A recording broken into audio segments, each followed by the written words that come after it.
Hey there, the drunken German is back. Still drunk, still German. The thing that I want to talk today about is I have been watching a couple of YouTube videos, influencers, God knows what bullshit, reading news and what. And I don't want to concentrate on the daily map of the world. I'm just thinking about some more strategic implications. So we're trying to look at the bigger picture. Something that other countries are not used to anymore, like everybody in America, or like even the Germans that are not drunk, I don't know, French maybe as well. Center of attention would be the Hungarians today. Shout out to their new choice of hopefully new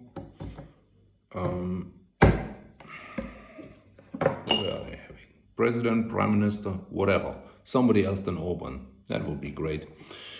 And I want to focus a bit the view on Iran and America, because this is where the center of the attention has been. And right now, despite I'm always saying, well, the main point is more Ukraine for us Europeans, technically, than Iran, and maybe I'm wrong. I can be wrong, but I think the European question is deciding itself more in Ukraine. Nevertheless, right now, Iran is the big center point of attention. 1 second.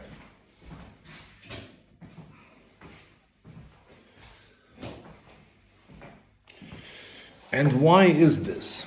Is Iran suddenly super potent and can endanger Europe or America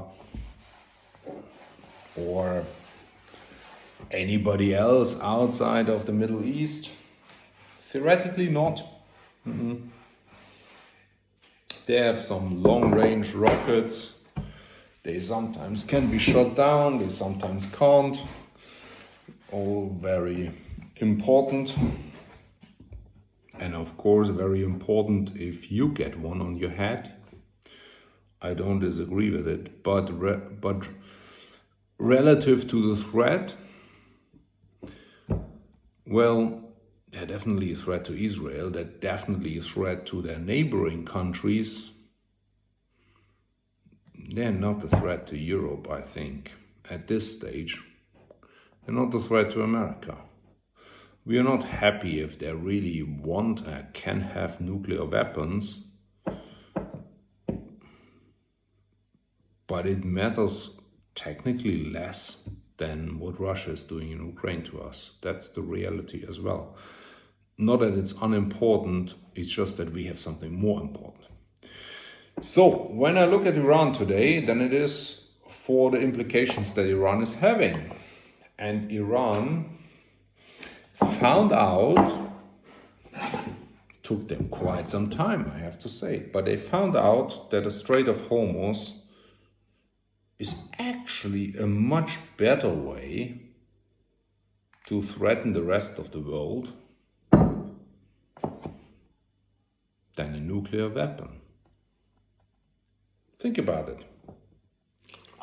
The damage that it already did, this blockade of the Hormuz Strait, if you take the oil price, you take it times the oil imports of the Western civilization, even of the Chinese, I mean, of everybody, and then you look at the facts, then it probably had more economical damage than a nuclear bomb on a major capital could have ever had. It's just a calculation, like lives, yes, moral questions, yes, but if you look what it really does, then the Hormuz Strait is having a much better impact to manage the Western world than theoretically a nuclear weapon could have, even if they would possess it and even if they would use it. The advantage of the Hormuz Strait is obvious. If you block it,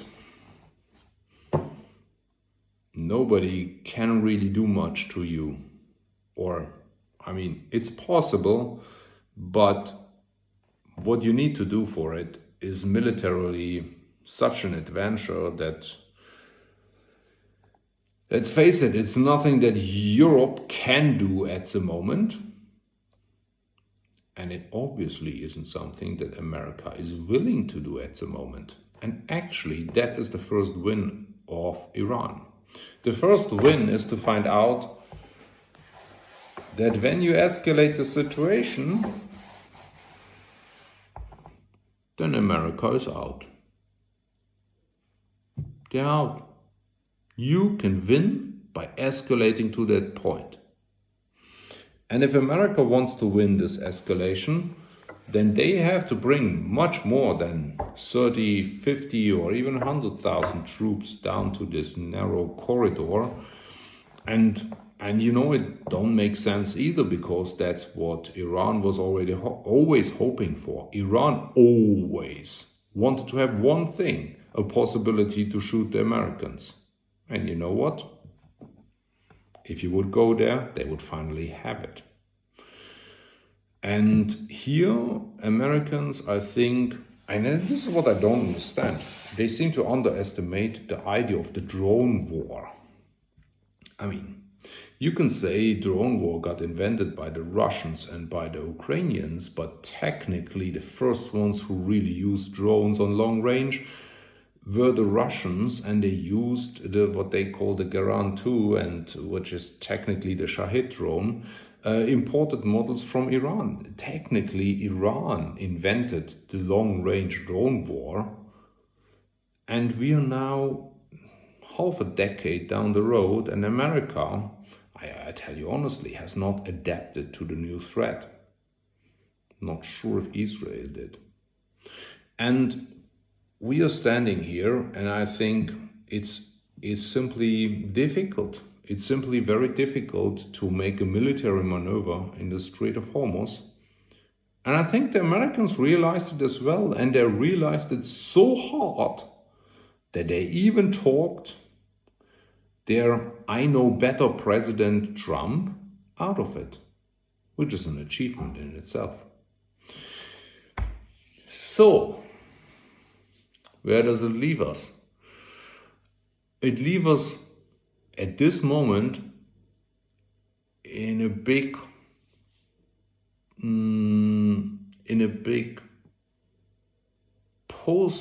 positive territory after a part of this conflict for the Iranians.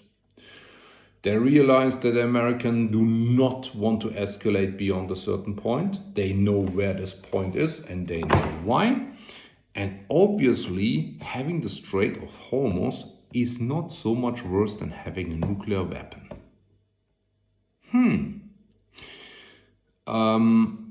On that, I also have to add, video is getting tight here, but on that I have to add that the demand curve for oil in the world is quite inflexible. It is quite the same. The supply curve is the one who determines the price, because demand is always there for oil and it is quite constant. So the thing is, if you come and say, well, we don't have a supply problem with oil, that is incorrect technically, because the supply curve is the one who's driving it, even if your demand is stable. The supply curve is the one who's driving the price. And it is totally possible, technically, like if you look at the economic background of this whole equation, that you can have just let's say 5% drop in supply, but a 50% increase in price because the demand is so high. And the only way to get out of it is the opposite of what Trump's regime I don't know how democratic it is, but what Trump's idea about the world is. The only way out of it is to use less oil. And here the US is really bad, but Europe is quite strong. So I hope that this is at least the European way out of it, and the American ones can benefit from us using less oil, because if the Europe needs less oil, then maybe America can enjoy the price drop. But that remains to be seen. It's a very complicated picture and difficult question. Anyway, I need to make a next video. This thing is not over yet. I, for myself, enjoy the fact that these percentages are not coming from the Middle East. And I'm very happy that they don't like alcohol, because I do not need more demand on the alcohol supply curve. Cheerio from your drunken German.